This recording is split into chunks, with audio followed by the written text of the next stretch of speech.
As a kid, I remember walking with my uncle through the pasture where all the cows and the horses were, and we would rerun the fence on a regular basis. And I remember one time finding this beautiful little pink flower sticking up out of the grass.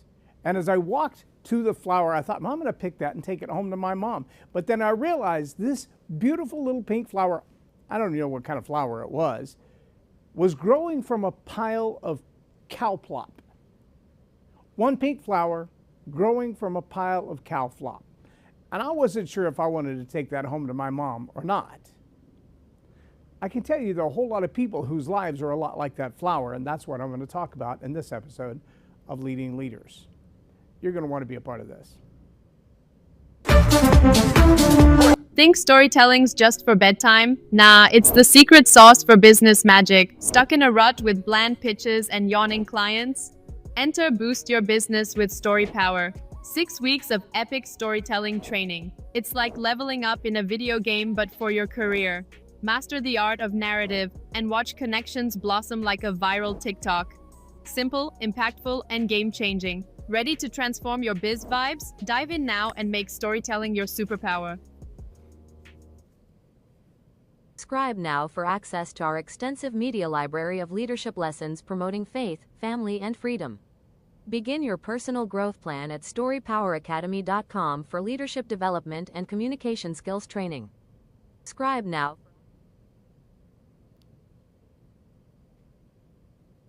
I'm Loren Norris with Leading Leaders Podcast.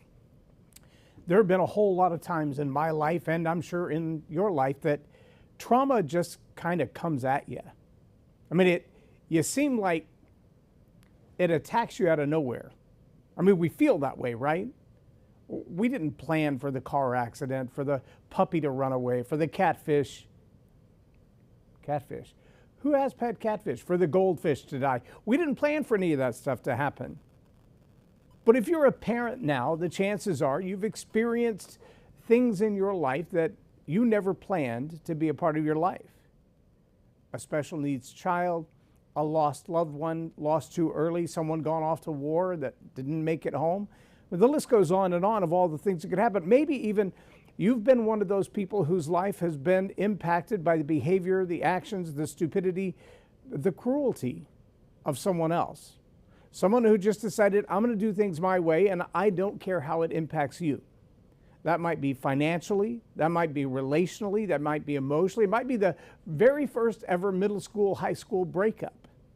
It might be a parent or a step-parent who was a little tough, maybe even abusive, physically, verbally. The challenge that we have is there are choices that we have to make as humans when those kind of things happen. We can't prevent them. A lot of times they just happen to us, around us, within us. And we have to then choose what are we going to do with them. I heard a great phrase at a mastermind last week.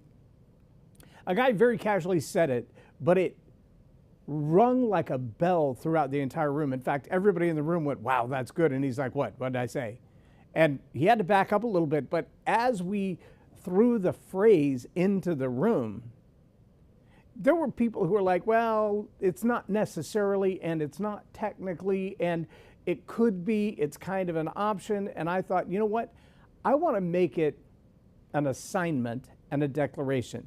Now, I'm going to tell you what he said, and I'm going to tell you what I believe through Story Power, you can make an assignment in your own life. It can become an operating feature of your own life's intention. You ready for this? In the mastermind, the person who was speaking very casually in the course of his conversation said, success is a trauma response, and then continued on with this train of thought. Well, there was nothing wrong with this train of thought. Everything seemed to work really well. But that phrase, success is a trauma response, meant it really just jumped off the page. Everybody in the room went, wow, that's so good. That's so true. And he thought, yeah, I don't know what I said, but we reminded him. Then we all discussed it. Now, here's something that was brought up in the room by others. They said things like, well, success isn't necessarily a trauma response. There are a lot of trauma responses. Guilt is one, shame is one, pain is one, diminished self-worth is one. Unfortunately, the options of considering ending one's own life falls into that trauma response category. A lot of people who've been through therapy, especially trauma-informed therapy, will find that there's a lot of relational stuff, baggage that gets all caught up in our life. Jack Canfield says E plus R equals O. It's the event, the trauma, the thing that happened, good, bad, or otherwise. I won $1 million in the lottery. Someone stole everything that I own. Whatever that event is, plus the response equals the outcome. Meaning you control the outcome even though you can't control the event. Trauma and success have an odd relationship. So I look at it and say, you can't control the event, but you can control the response in order to get the outcome, which means if you know what the outcome is that you want, you can change your response with the event, E plus R. They got to go together. You can't undo the event, but how you deal with it is going to matter. So success could be an option. Success could be your trauma response. Success could be one of many trauma responses. So here's the way I want to phrase it. And this is all about your intentionality. It's about looking at the R and saying, how will I respond to what happened? Make success your trauma response. I want to encourage you. I want to challenge you. I want to dare you to make success your trauma response. What does that mean? That means you're going to look at the events in your life that were not favorable. The ones that you feel like stole something from you that you can't get back, moved you into a place that you can't get back from, broke your heart, diminished your will, stole your hope. Those moments, those events, those incidences, those relationships, maybe even those people can still serve a purpose in your life. And they don't have to be the purpose of derailing you, of destroying your hope, of stealing from you a future that's bright and pleasant. Because the R is your choice. Can't change the event, you can change your response. Now, where does story power come into that? Well, there's at least two ways that story power comes into that, and maybe more. But for certain, two ways. The first of which is, I personally was a victim of trauma at a young age. Within about a 3-year window, a whole lot of trauma. My parents divorced. My stepfather was a bit abusive. I was molested. Then my stepfather died. All of this within about a 5-year window, all of it.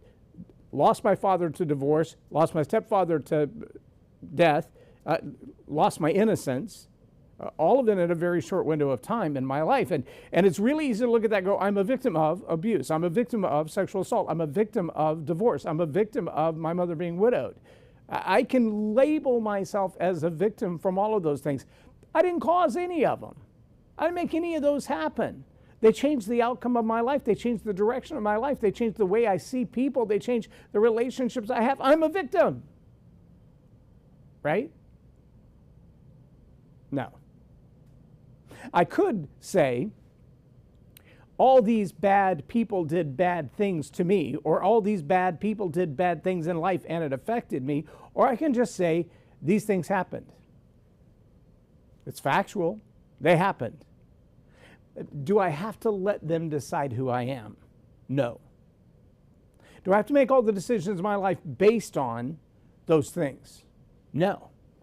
Do I have to alter the relationships I have with people today because of what happened to me 40-some years ago? No, I don't. But when I look in the mirror, if I see a victim, and the story that I tell is, look at the victim, then the identity that I have for myself, the who that the world has told me I am, will limit what I'm capable of. If you've experienced that, you know exactly what I'm talking about. If you know, you know. And let me also say, because this is a hard truth to get your arms around, but there's more than sufficient evidence. There have been people for whom the event wasn't traumatic, destructive, terrible, horrible, no good, very bad day. It was star quarterback, head cheerleader, president of the debate club. I remember sitting down with an investor, the guy next to me, a CEO, startup company. I'd been brought on to be a part of that. I was kind of his number two at the time as this whole thing was launching. And as we sat there with the investor and one of the investor's consultants, the consultant asked the CEO, so tell me, what's your biggest failure so far in life? And the CEO honestly said, I don't quit until I win, so I've never failed at anything in my life. And the consultant about fell out of his chair. And he said, so you're so used to winning, if you get told no, is that a failure? And all of a sudden the whole picture of you only learn to win if you fail came into a new light. It took me years later to be able to look back at that and go, as a leadership coach, I know there are a whole lot of people who run into failure the first time and they quit. But I know even more people who are so steeped in their ego because in their eyes they never lose. So if you think trauma is an event that has a direct impact on the outcome of your life, you got to manage the O. Let me tell you something. Winning, succeeding, has a direct impact on the outcome of your life as well. And that too demands of you a managed response. And if you don't manage that response, there's an old phrase, maybe you've heard it, pride goes before the fall. When the event is success, and then more success, and then more success, and then more success. I remember listening to Elena Cardone talking about when the financial collapse hit everybody that had a whole lot of money in real estate. And she said, I watched my husband sitting in that chair falling apart, almost in tears, because he was convinced our financial world was a disaster and things were only going to get worse. These are her words. She said, I looked him in the eye and I said, you promised me that if you were part of my life, it would only get better. This is not better, and this is not acceptable. Get in your office and don't come out until you have an answer. And he locked himself away and he wrote the book, The 10X Rules, and then changed the way he operates in his business and has made a whole lot more money since then. Now, was it success or was it failure that drove him forward? And the answer is yes. But see, that moment in his life was the little pink flower sticking up over the top of the cow plop. All of us at one point in life have been delivered a cow plop. You can make a list of them if you want to. You can make a list of all of the bad things that have ever happened to you, the times that you've been a victim. And trust me, I'm not minimizing your trauma. I'm not saying that being a victim, being on the wrong side of someone else's cruelty, bad decisions, bad actions, bad behavior, bad worldview, I'm not saying that that's your fault, and I'm not minimizing that at all. Here's what I'm saying. As long as you choose to look in the mirror and tell the story, I'm a victim, your outcome's not going to change. You've got to change the way you respond to what happened. You can't change what happened. I get that. You can't undo the pain. I get that. Trust me, I get that. I've walked through it. I've had loss. I remember when I got the notice, I was on the road traveling when they called me and told me that my mother had passed. I was kind of prepared for that one. I knew it was coming. I mean, the dementia and the diabetes and the bed rest and having been bedbound for an extended period of time, we knew heaven was a better place for her and it was coming. There was that double tension of I'll never get to hug my mom again. I'll never get to have that conversation with her again. That hurts, especially since I was raised the only son of a single mom. She holds a very dear place in my life. But I was able to walk through that announcement because I'd had a chance to say my goodbyes when she was still cognitively aware. I had a chance to spend that time with her. And so I kind of moved through that season fairly stably. But 2 weeks after that, before we were even able to have the funeral for my mother, we had to put down a dog that we'd had for almost 10 years. I broke over that one.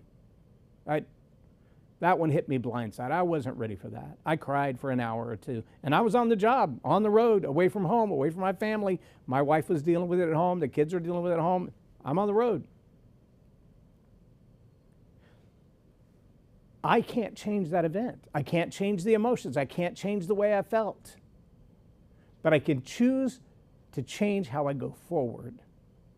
I can choose to make that lesson the little pink flower in the pile of the plop. I can choose to tell a different story about that moment. I mean, I could spend the rest of this episode telling you stories about that little dog. He was an interesting little dog. He thought he was a cat. If you took cat behavior and put it in a dog, that was Mocha. If you ever met Mocha, you know that. He would curl up in your lap. We had friends that came over. One particular said, I'm terrified of dogs. If you could lock them up. And I'm like, just give him a minute. He'll grow on you. And he was like, I don't like dogs. I've only ever been bitten by dogs. But by the time that Thanksgiving dinner was over, that man and that dog were best friends. He followed him through the house, climbed in his lap, appreciated his presence, just loved on him every way. But like a cat, he wanted to lay behind his neck. He wanted to be up under his arm. He wanted to climb into his lap. He sleeps on the back of the couch. He climbs to the top of everything in the house. That dog thought he was a cat. Now, I could fill the rest of this episode with stories about that dog. And they may or may not be helpful to you. But I could also use stories to remind you that some of the greatest losses in your life are not just the loss of after they're gone. It's the memories you had of while they were here.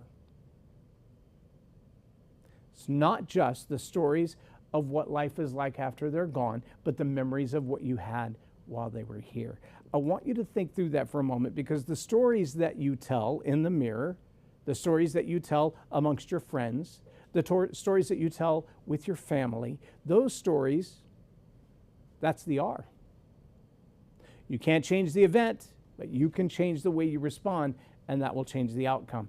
And that's totally up to you. So what is your response? Well, your response is a story. Now, I told you there are two ways that those stories have impact. Two ways that story power looks at the E plus R equals O equation and has an opportunity to make the statement true. Make success your trauma response. Here's how. If you've ever sat with someone who's going through a rough time, and look, if you're a licensed therapist or a counselor and you've got different ideas than this, feel free to drop them in the comments below. I don't want to debate you on them. I know there are 1,000 ways to solve this problem or skin this cat, so to speak. Please don't skin your cat. They look ridiculous afterward. You can sit with someone and just listen. You can sit with someone and let them just vent as they're going through all of the trauma of the event that has happened. You can sit with someone and share your story that resonates with them when they say, I just lost my pet. Well, if you've ever had to put a pet down, or you've ever had one run over by a car, had all of the above, even had one shot by a neighbor and one poisoned by a neighbor, I know what it means to lose a pet. In some relationships, sharing that story and saying, you know, here's what it was like for me, and here's what I went through, and here's how it happened, and here's what I did on the other side of it. In some relationships, that's a phenomenal solution, because they see that you've walked through it. It's not the end of the world. There is a way to manage this pain. There is a way to cope with this event. There's a way to get better, to heal. Now, there are people You know them, I know them, who when that moment of crisis happens, when that event happens, they shut down everything. They cover the windows with tinfoil, they lock the doors from the inside, they barricade themselves in their home, sometimes literally, sometimes just emotionally. They block out everyone that ever cared about them. They want this to be a big, giant, hairy spider of a deal. They want this event to justify the misery that they feel. And for them, sometimes the story that, hey, I've been right where you are right now, I've felt exactly the same pain. I stood over my stepfather's casket. I stood over my grandmother's and my mother's, well, she didn't have a casket because she chose cremation. But I've been to plenty of funerals of people that I love. And my life wasn't over when that was ended. And that was a choice. And in your life, post-trauma, post-eviction, post-bankruptcy, post-repossession, it's not the end. It's a chance. It's a choice for a new beginning. And if you're the kind of person who walks through an event like that and says, okay, that sucked, what's next? It wasn't ideal. It's not what I chose. That's not the event that I wanted. But I'm moving on because I'm not staying here. If you're that kind of person, then the story you tell offers hope to the ones who are stuck there. For those people who are saying, I don't know if I can ever get past this. Well, sure you can. Because I did, and I can tell you how. And if you'll become the kind of person who comes into tragedy like this and then moves forward, your life is going to be a whole lot better. Not everyone can, but almost everyone can. It's a choice. Now, when you think about the events in your life that were disastrous, painful, hurtful, whether it's a choice that you made and a decision you made that led to a horrible outcome, or it was an event that happened that you had no control over, some cruel, heartless person did something uncaring or unthinking or intentional, and it changed the course of your life and the person that you are. You can choose to sit there, or you can choose to respond differently and move forward. And when you choose to respond differently, not only is that good for you, but there's a really good chance you're the one standing on the outside of the quicksand bed when the instruction's going, let me tell you how I got out of there. Listen, life is full of pitfalls. Life is full of events that we can't plan, that we don't want, that we wish we could have avoided. Usually, on the other side of them, we realize that is not going to be good. Post-traumatic stress is a real deal. Soldiers and firefighters, nurses and parents, they all suffer it in some way or another. It's not, will bad things happen? I'm sorry, we live in a fallen world, bad things are going to happen. The question is, how will you become the little pink flower growing out of the plot? How will you write your story in such a way that other people look at you and go, if they can do it, I can do it. If you made it through this event and chose a different response to create the outcome of success in your life, I can do it. If you know how, show me how. There are a whole lot of people who are stuck right now because the event has overwhelmed them. They're not sure that they have a choice to change their response. And if they do, they're not sure what to change it to or how to execute it to make it something better in life. And if you have that secret, I dare you to give it to them. Don't accept that the trauma in your life has redefined you. You still have a chance to redefine that trauma. Change the outcome. Make success your trauma response. I'm Loren Norris with Leading Leaders Podcast for Tell It Like It Is TV. Have a blessed day. There is a retreat coming up that I want you to know about. It's called the Story Power Academy Retreat. This Story Power Retreat is about focusing on your communication skills, taking them to the next level. Discover, develop, draft, deploy, and deliver some of the best stories you've ever learned. You're going to listen, create, connect, relax, and reflect around this beautiful lake scene in Granbury, Texas. It's a chance to rejuvenate and refresh and start over with some of the best training you can possibly imagine around storytelling, leadership, and communication. Join us, get away, and relax. Subscribe now for access to our extensive media library of leadership lessons promoting faith, family, and freedom. Begin your personal growth plan at StoryPowerAcademy.com for leadership development.